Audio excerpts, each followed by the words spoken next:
politicien bofongola matoi boyo kangai makamba kofingaka bato oke na tourne na yo ofingi mokonzi ya mboka tolingi koyokango eso te botosa mokonzi ya mboka boye te mpe bamisusu boyeba komi kotisa te na makambo yango to respecte mokonzi ya mboka tosalisa ye parce que makambo ya distraction yango ekomisi biso na niveau oyo boye te soki balingi kotosa mokonzi ya mboka te bakokuta jeunesse na nzela na ye boye te nazokondane bapolisier oyo babomaki bato te nakoki kotolere nazosendana na polise bayeba ke mosala na bango ezali kokengela population enokoboma yango boye te le président de la république Félix Antoine Tshisekedi atelemeli eloko wana. La catégorie de la population jeune motard appelée communément Wewa. Cette couche a amené une solution à une situation sociale de transport. Quelle que soit certaines bavures, ils ne peuvent pas être tués comme des bêtes. Le Conseil national de la jeunesse en appelle à la retenue et à l'expérience professionnelle de nos hommes en uniforme. Bapeti na biso bakuluna, bapeti na biso bashege, so na bango eza koboma bango te. Ezali pona ko valoriser bango bakoma ba citoyen modèle na kati ya société na biso. Eza te ke bosali opération likobi pona koboma bango na boy yango. Pe bandeko na biso ya este ba jeune oyo bazana ba groupes armés. Tokoyebisa bango avenir na bino eza minduki te po bomaka bandeko na bino. Avenir na bino eza bokota na ba centre de production agricole. Bobo Sala pona mboka boete. Allô? Kaya wa santé eza misuma? Ah! Katelinga lingala pour la santé à mwana. Mon fils, pour ma santé, Misuma? ah, Katelinga lingala. Bandeko, misuma ezali kokatela motu lingala te. Oh! Ezali mitwe de santé. Oyo epesameli na bato nyonso. Employé to non employé, motu nyonso oyo akoki kaka kocontribue na mbongo mokie. Na fin du mois, po ete mokolo akobela, misunga ezwa soin na ye ya malamu na bahopitau nyonso ya minene ya République démocratique du Congo. Soki maladi na yo bakoki kotraite yango awa na Congo te, misunga akozwa charge na yo okende kozwa soin na bamboka lokola Afrique du Sud, Turquie, Suède, Russie to Inde. Kala mingi te na bamboka mosusu. Soki moto oyo misunga ezwaki charge na ye mpo na basoin, Nzambe akamati molimo na ye. Misunga akosokipe na mpe Gambia. Ate bandeko bazali libanda bakoki koadere bandeko na bango ya Congo po ete bazwaka soin awa na mbongo bango bazali kokoka. Na misunga, ta santé c'est ta vie. Vous souhaitez investir, vous souhaitez qu'on s'occupe de votre entreprise. BDDS, nous sommes un cabinet de conseil en gestion des affaires. Nous nous occupons de la gestion comptable, de la gestion financière, gestion des ressources humaines, de la trésorerie, mais également de tous vos investissements. Donc on s'occupe de tout. C'est-à-dire, on regarde la fiscalité, on regarde la comptabilité, on regarde la finance, on regarde la trésorerie, on fait vos démarches au niveau de la banque, on va chercher les subventions quand vous êtes une association, on gère à votre place. Appelez, prenez rendez-vous. BDDS veut apporter la sécurité aux entrepreneurs sur le sol africain, européen, avec pour souci votre enrichissement. Que avoir une entreprise, ça va bien au-delà que d'avoir une rémunération, avoir de l'entrée de l'argent et de les sorties. C'est vraiment réellement de se constituer un patrimoine, quelque chose qu'on peut transmettre, même à ses enfants.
L'ouverture de ce jour, je veux devoir officiellement demander au protocole d'État de bien vouloir prendre la partie officielle pour l'ouverture de la cérémonie.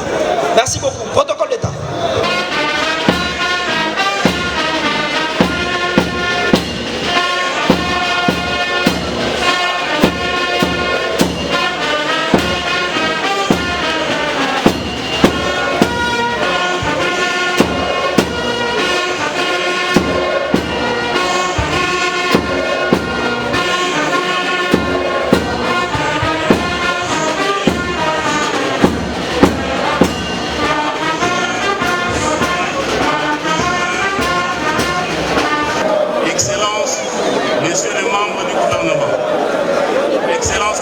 Conseillère du chef de l'État en matière de la jeunesse, Madame la secrétaire générale au ministère de la Jeunesse et Initiation à la nouvelle citoyenneté, Monsieur le bourgmestre de la commune de Kalam,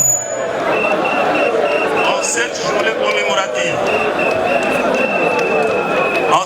commémorative de la jeunesse africaine, nous avons l'honneur et le réel plaisir de vous souhaiter la bienvenue dans ce cadre historique de l'IMCA, symbole de l'indépendance du peuple congolais. Bien avant toute chose, permettez-nous de nous acquitter d'un agréable devoir, celui de vous adresser au nom de son Excellence M. Billy Eraston Kambale Tchongo, ministre de la Jeunesse et Initiation à la nouvelle citoyenneté, et de son cabinet, nos sincères remerciements pour avoir répondu à l'invitation que son Excellence, Monsieur le ministre, vous a lancée en séjour. En rehaussant ainsi par votre présence la cérémonie de séjour.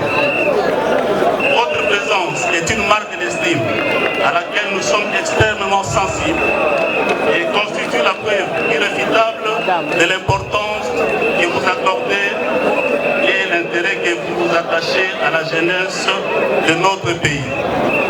Mesdames, Mesdemoiselles et Messieurs, notre programme de séjour va commencer par les mots de bienvenue de Monsieur le bourgmestre de la commune qui nous reçoit.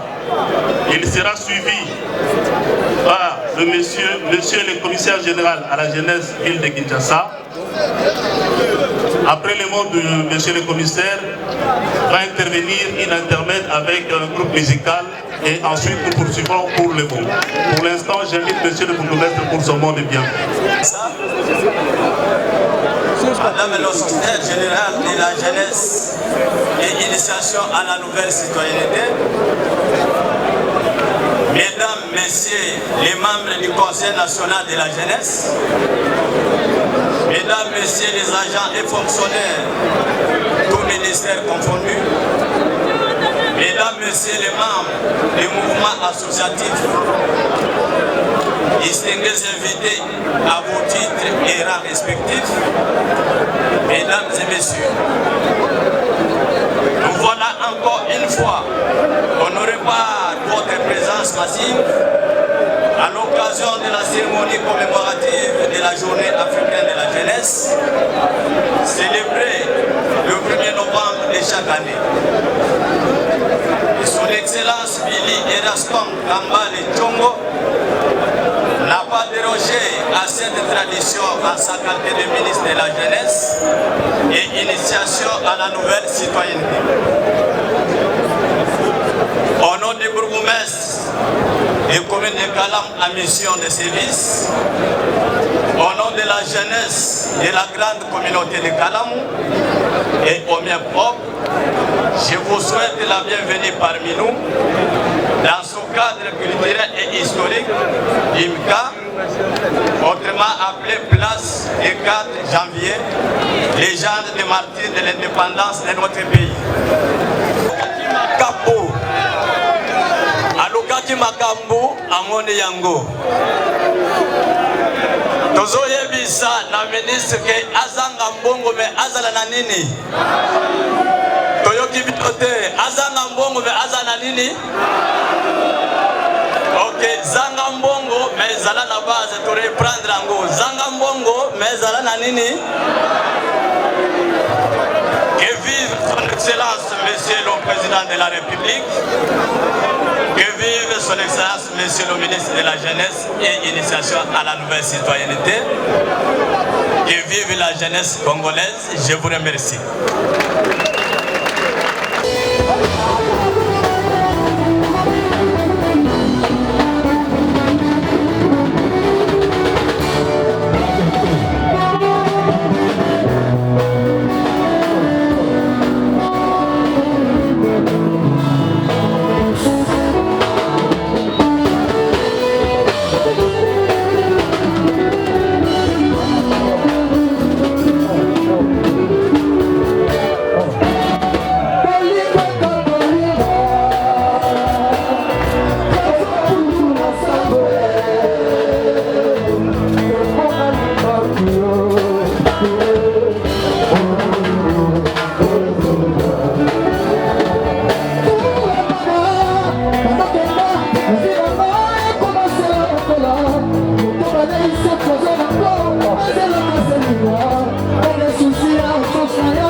Pour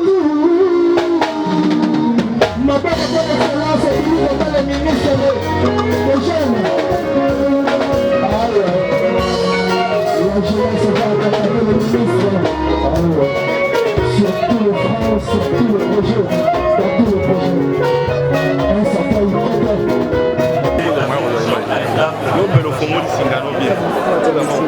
Excellence, ils sont tellement nombreux, certains de vos collègues qui sont venus présentement, physiquement. Nous prions donc les membres du gouvernement qui sont là, qui sont venus faire plaisir à leurs collègues de bien vouloir s'élever pour qu'on les salue. Monsieur le ministre et le vice-ministre.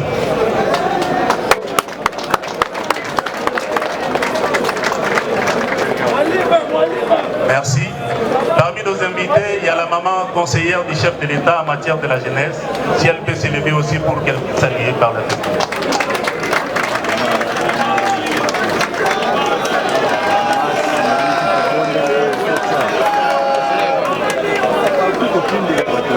Excellence, comme je le disais tout à l'heure, il y a certains de vos collègues qui ne sont pas venus, mais qui ont délégué qui ont envoyé leurs délégués pour les représenter à cet instant. Nous prions aussi ces délégués-là de bien vouloir s'élever pour que l'on puisse les saluer.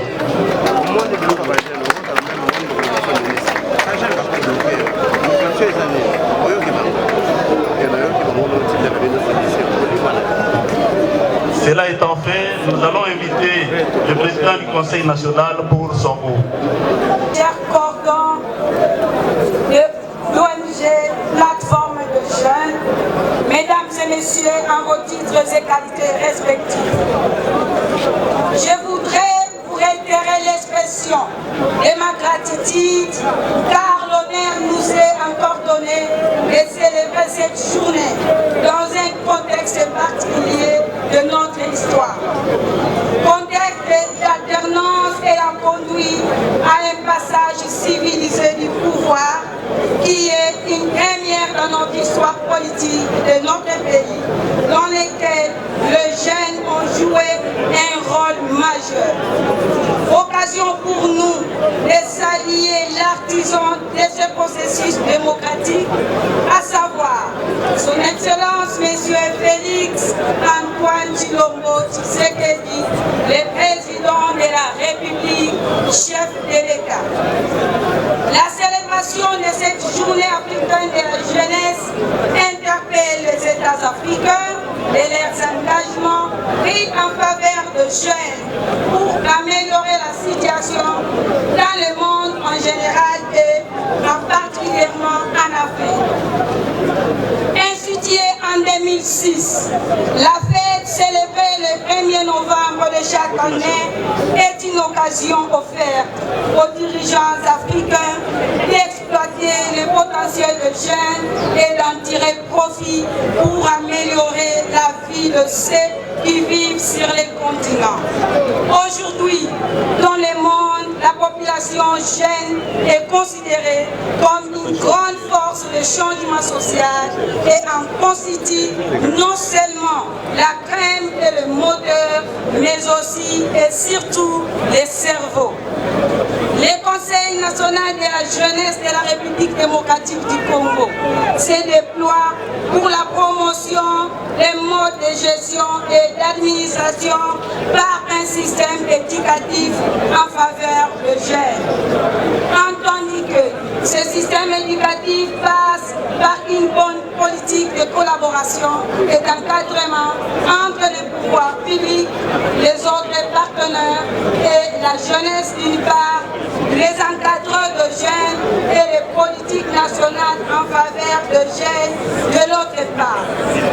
L'engagement civique de jeunes pour le développement de la République démocratique du Congo, tel est le thème national, démontre à suffisance que le changement est possible. Que les jeunes Congolais s'en souviennent. Et pourtant, le 1er novembre de chaque année devrait toujours interpeller le jeune, les pouvoirs publics, les partenaires au développement de la situation des jeunes, entre autres l'accès à l'éducation de base de qualité gratuite, l'accès à la santé gratuite, l'accès à un emploi décent, la réduction de la pauvreté et j'en passe. C'est pourquoi les autorités politico-administratives doivent promouvoir la jeunesse. Certes, la tâche n'est pas facile, mais avec la volonté de tous, nous pouvons transformer et changer notre monde. Excellence, Monsieur le ministre de la Jeunesse et Initiation à la nouvelle citoyenneté, distingués invités en vos titres et qualités. Négliger sous tous les aspects l'éducation de cette jeunesse, c'est enfreindre l'élan du développement de notre pays. L'opportunité est là. Il nous reste seulement la concrétisation de cette collaboration type gagnant-gagnant pour un avenir garanti et meilleur, ainsi que l'épanouissement de notre jeunesse.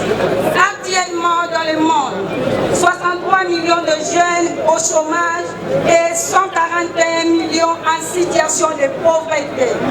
Et la RDC n'est pas épargnée. La catégorie de la population jeune motard appelée communément Wewa. Cette couche a amené une solution à une situation sociale de transport. Quelles que soient certaines bavures, ils ne peuvent pas être tirés comme des bêtes. Le Conseil national de la jeunesse en appelle à la retenue et à l'expérience professionnelle de nos hommes en uniforme. La fin de la partie officielle de notre cérémonie. Voilà pourquoi, très respectueusement, je vous prie de bien vouloir prendre la parole pour votre amour.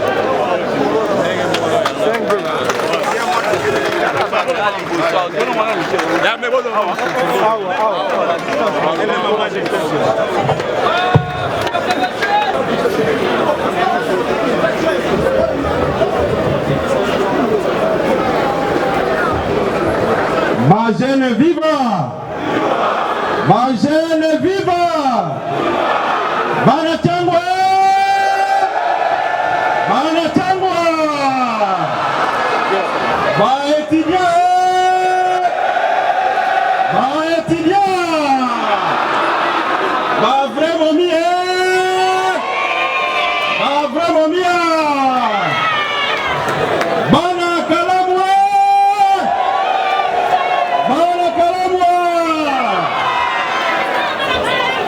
Bajel Mbote nazo s'excuser ndenge na bousculer protocole parce que nalinga kina mona bino malamu boete il faut lelo to solo la boete na yaki lelo parce que nayebi ke mukumba oyo bapesi ngai ezali responsabilité munene ya liboso nalingi biso nyonso totelema Peto Bete la makasi Fachi Beton Félix Tshisekedi Tshilombo Nayoka Mokondia Mboka na biso Fachi Beton Lider Fachi Vip Lider oyo aekozongisa espoir na Kongo na biso nalingi nayoka lisusu Fachi Beton Fachi Beton Fachi Beton Fachi Beton oye! Fachi Beton oye! Fachi Beton azo panza! A panza! Azo panza!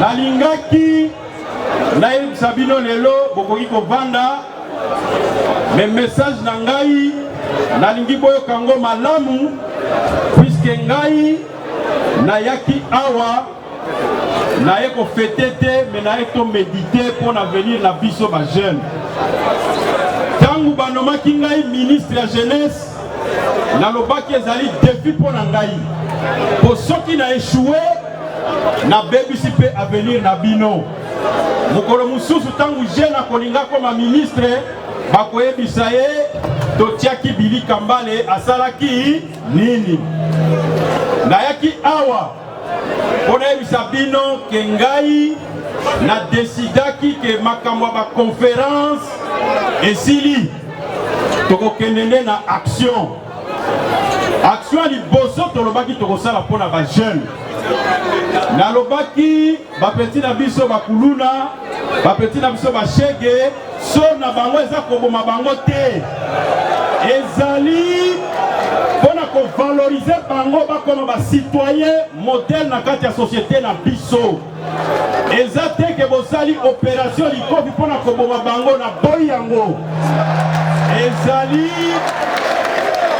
sor ya bapeti na biso ezali topesa bango espoir yango nalilobaki tokolanse bacentre de formation professionnelle mpe tokotia bacentre ya babrigade agricole elingi koloba nini ke biso bajeune lelo pasi na nzala eza na mboka lelo chômage eza na mboka mais il faut tososola mpo toyeba eloko nini biso bajeune tokoki kosala mpo toapporte mpe biso na développement ya mboka na biso yango tolobaki na basemene oyo ezoya tokobengisa bino calmement oyo alingi aye mpe ekozala makambo ya brutalité te bokoya tokotonga bacentre kuna na mabele na biso bokokende kuna bakobana kopesa bino biloko ya kolia mpe balakisi bino ndenge nini ya kosala bilanga mpe ntango bokosala bilanga production na bino bokoteka yango mpe bapesi bino mbongo na production na bino moko tolobaki tokolanse centre na biso ya Impulu apres tokokende na mboka mobimba mpe bandeko na biso ya este bajeune oyo baza na bagroupes armés tokoyebisa bango avenir na bino eza minduki te mpo bobomaka bandeko na bino avenir na bino eza bokota na bacentre de production agricole mpo bosala mpo na mboka boye te tosali lisusu makambo tobengi bacentre de formation et de réinsertion professionnelle tolingi bajeune bayekola misala mpe tokosenga na baoyo bazoutilize bango bafutaka bango malamu boye te ozali plombier il faut bafuta yo na barème oyo toyokani ozali maçon il faut bafuta yo na barème oyo toyokani ozali na makambo mpe ya sous-traitance il faut totalela yango malamu kuna mpe badésordre eza mingi batu ozali na kompagnie yo moko okreye sous-traitance na yo moko mpe otie bandeko na yo tokotelemela makambo wana mpe tolobi tokotala bajeune oyo bazosalela epa balibanais tokondima basalaire wana ya pambapamba te tokotelemela yango ntina suka bajeune bafutama malamu bajeune ya tolobi lisusu boye ke na mboka oyo c'est comme si tozolinga kokreye misala te na kokende komona gestionnaire ya DGM mpe na koyebisa boye nalobi chaque étranger oyo ayaka na mboka oyo eza normal te baétranger bakumbanaka entre bango tokosenga oye na mboka na biso bazwi jeune batieli yo pembeni alakisa mboka comme ça jeune ase retrouve boye te tokosanga na baétudiant tokoyebisa bango boye ke bino baétudiant soki osilisi bazosenga yo 5 ans d'expérience okindoki te tokozwa baétudiant oyo basilisi baklasse bakosala oyo babengi volontariat tokotinda bango na basociété nyonso ya mboka na basociété privée bayekola mosala pendant une année mpe bapesi bango baprevet ya stage professionnel mpe il faut bafutama na stage professionnel wana de telle manière que to résorbe eloko oyo ya expérience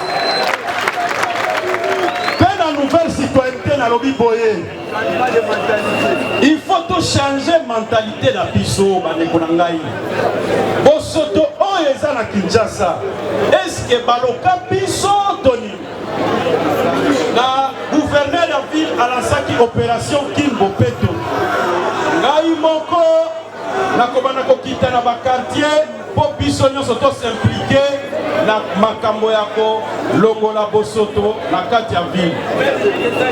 Bajeune oyo batomboli papier na bino na sina moni yango tosolaki déjà na ministre ya communication. Merci ekozonga émission na bino ekozonga. Merci nga moko mpe na koya bajeune tolobi lisusu boye na makambo ya changement de mentalité. Il faut que les biso ba jeunes que ba kotambola. Nazo condamner ba policiers oyo ba komaki bato. Et na ko tolérer nazo sena na la police ba yeba que musala na bango ezali ko kenge la population et non ko komano bote. Le président de la République Félix Antoine Tshisekedi a telemeli eloko wana. Merci Nanenge boyoki ngai malamu nalingaki na pesa bino merci ndenge boye epele pe koye bisabino que tobandi marche vers transformation mboka na biso pour soutenir mokonzi ya mboka Félix Antoine Tshisekedi Tshilombo parce que sans biso ba jeune a réussir mission te mais ceux qui biso nyonso tosimbani maboko pe to soutenir ye na programme na ye nakanisi akolonga bena sukisi boye bapoliticien bofongola matoi boyoka ngai makambo kofingaka bato oke na tourne na yo ofingi mokonzi ya mboka tolingi koyoka ngo eso te botosa mokonzi ya mboka boye te mpe bamisusu boyeba komi kotisa te na makambo yango to respecter mokonzi ya mboka to salisa ye parce que makambo ya distraction yango ekomisi biso na niveau oyo boye te soki balingi kotosa mokonzi ya mboka te bakokuta jeunesse na nzela na ye boye te obeta lisu maboko na mokonzi ya mboka. Merci nzambe apambola bino. Merci. Aujourd'hui, nous célébrons la journée africaine de la jeunesse. Qu'est-ce que le monde peut retenir par rapport à la dite journée? Merci beaucoup. Aujourd'hui, c'est vraiment une journée très spéciale pour les jeunes. Avec cette manifestation, nous retenons des choses particulièrement. Aujourd'hui, je me dis qu'avec l'engagement civique de la jeunesse, le ministère que dirige notre frère, son Excellence Billy Kambale, a pris l'engagement de changer la mentalité des jeunes. Aujourd'hui, engager la jeunesse, c'est les pousser à travailler, à changer, à les intégrer, même pour le développement de notre cher et beau pays. Il faut que les jeunes s'engagent pour l'amélioration, le développement de notre pays. Et toutes les catégories, toutes les couches sociales, toutes les catégories de la jeunesse se retrouvent, participent activement dans le développement de notre pays. Et dans son allocution, c'est comme s'il est contre tout cela qui arrête le colonna, qui les envoie à boulot et tout consort. Vous ne voyez pas que c'est une contradiction? Non, non, ce n'est pas une contradiction. C'est une façon d'interpeller nos autorités. Hier, qui traitaient les colonna, entre guillemets, comme étant des inciviques que nous devons à tout prix tuer ou je ne sais pas maltraiter. Il nous rappelle que nous devons les réintégrer. Les Koulouna sont nos frères, les Koulouna sont nos amis. Le Koulouna aujourd'hui, les gens que nous considérons comme Koulouna ne sont pas des personnes que nous pouvons mettre à côté. Nous pouvons les rapprocher et leur donner une occupation pour l'avenir du Congo. Merci. Dans le côté de Lingala, le journée africaine et la jeunesse, nous avons retenir nini par rapport à OLK qui a célébré. Bande konabiso nyonso o balandi biso awa tolingi olobake lelo oyo o esalemi lelo esalemaka vraiment te mbula na mbula journée africaine ya jeunesse esalemaka mais lelo eza lisusu makambo ya ba conférence te lelo tolingi kolakisa ke ba jeune quelle que soit ba catégorie nyonso bomoni ke ba catégorie nyonso eza représenté awa bakoki ko participer activement na kotombo ya mboka na biso. Lelo avec le nouveau gouvernement, jeunesse eza na part oyo ya ko négliger te pour que toke de liboso. C'est là pour continuer, merci.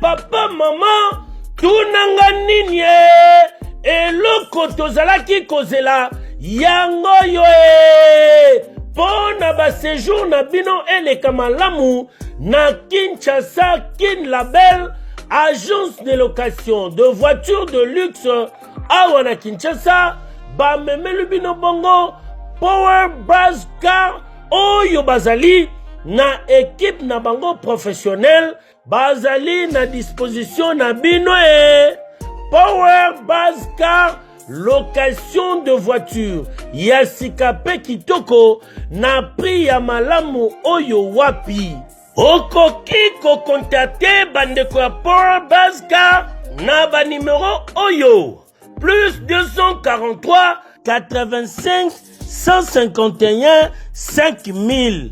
Topé na plus 243 82 23 86 668. Beli Soussou na www.powerbuzz-car.com. Topé na contact email contact@powerbuzz-car.com Ozamo Bimba. Bana Kinshasa, tosa la confiance na ba professionnel ya bandeko ya Power Buzz Car oyo bapesi offre spéciale pour na bino nyonso boko louer ba voiture pendant un mois na séjour na bino oyo bozali na yango awa na kati ya Kinshasa. Benga ndeko mobali ndeko mosi bandeko ya Power Buzz Car po bazali ba meilleur na domaine ya location ya ba voiture de luxe. Power Buzz Car eye kosilisa ba tracasserie nyonso ya transport ya ba délégation spéciale na bino ya famille pe ba transport nyonso privé oyo bozali na yango. Solution ezali kaka se moko Power Buzz Car oyo ezali solution ya suka po na déplacement na bino nyonso express. Po na likambo ya qualité pe quantité na ete mituka nulle part ailleurs au Kokuta yango kaka na Kinshasa en particulier pe République démocratique Mobimba kaka epa ya bandeko ya Power Buzz Car avec impact. Power Buzz Car musala ya ba professionnel pe na sécurité nyonso. Power Buzz Car, le travail des professionnels. Que yo, oui.